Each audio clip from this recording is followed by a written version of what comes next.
ഒരു തടാകം, അതിന്റെ വെള്ളത്തിൽ തൊട്ടാൽ ജീവികൾ കല്ലായി മാറും എന്ന് പറഞ്ഞ് നിങ്ങൾ വിശ്വസിക്കുമോ? എന്നാൽ ഇന്ന് അത്തരം ഭയപ്പെടുത്തുന്ന ഒരു സ്ഥലത്തേക്കാണ് നമ്മൾ പോകുന്നത്. ആഫ്രിക്കയിലെ ടാൻസാനിയയിൽ സ്ഥിതി ചെയ്യുന്ന ലാക് നേട്രോൺ ലേക്ക്.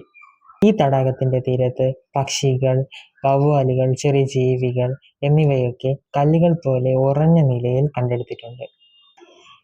ഇതൊരു സാധാരണ തടാകമല്ല, ഇതൊരു ആൽക്കലൈൻ ലേക്കാണ്. അതായത് ഇതിന് വളരെ ഉയർന്ന pH ആണുള്ളത്. ചില സമയങ്ങളിൽ ഇതിന്റെ pH 10.5 വരെ എത്താറുണ്ട്. ഈ തടാകത്തിന് വേറൊരു പ്രത്യേകതയുണ്ട്. ഇവിടെ സോഡിയം കാർബണേറ്റ് പോലുള്ള കെമിക്കൽസ് ധാരാളമായി കാണപ്പെടുന്നു. ഇവ എന്ത് ചെയ്യുകയാണെന്ന് വെച്ചാൽ ഈ മരിച്ചു കഴിയുന്ന ജീവികളുടെ ശരീരം പ്രിസർവ് ചെയ്തു വെക്കുന്നു.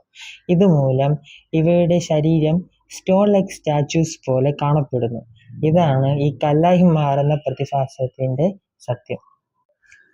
ലാക് നേട്രോൺ വളരെയധികം ഡേഞ്ചറസ് ആണ്. ഇതിന്റെ വെള്ളത്തിന്റെ താപനില 60°C വരെ ഉയരാറുണ്ട്.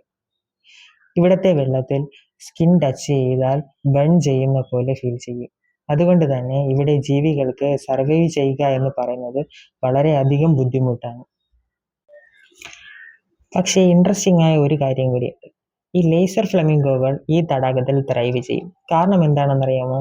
ഇവയ്ക്ക് ഈ ആൽക്കലൈൻ എൻവയോൺമെന്റ് നന്നായി ഹാൻഡിൽ ചെയ്യാൻ സാധിക്കും. അതുമാത്രമല്ല, പ്രഡേറ്റേഴ്സ് ഇല്ലാത്തതിനാൽ ഇവയ്ക്ക് ഈ തടാകം ഒരു സേഫ് ബ്രീഡിംഗ് ഗ്രൗണ്ട് കൂടെയാണ്. മൈക്രോ ഓർഗാനിസംസ്, ആൽഗെ എന്നിവയുടെ സാന്നിധ്യം കാരണം ഈ തടാകത്തിന് ചുവപ്പ് നിറമാണ് ഉള്ളത്. അതുകൊണ്ട് തന്നെ ഇവ കാണാൻ ഒരു ഏലിയൻ പ്ലാനറ്റിനെ പോലെ ഇരിക്കും. അതുകൊണ്ട് തന്നെ ഫോട്ടോഗ്രാഫേഴ്സിന് ഇതൊരു ഡ്രീം ലൊക്കേഷൻ കൂടെയാണ്. അങ്ങനെ നോക്കുമ്പോൾ ലാക് നേട്രോൺ ഒരു ഭയപ്പെടുത്തുന്ന സ്ഥലം മാത്രമല്ല, ഒരു സയന്റിഫിക് വണ്ടർ കൂടെയാണ്. പ്രകൃതി എത്ര വിചിത്രവും ശക്തവുമാണെന്ന് ഇത് നമ്മെ ഓർമ്മപ്പെടുത്തുന്നു. വീഡിയോ ഇഷ്ടമായാൽ ലൈക്ക് ചെയ്യുക, കമന്റ് ചെയ്യുക, സബ്സ്ക്രൈബ് ചെയ്യുക. Thank you.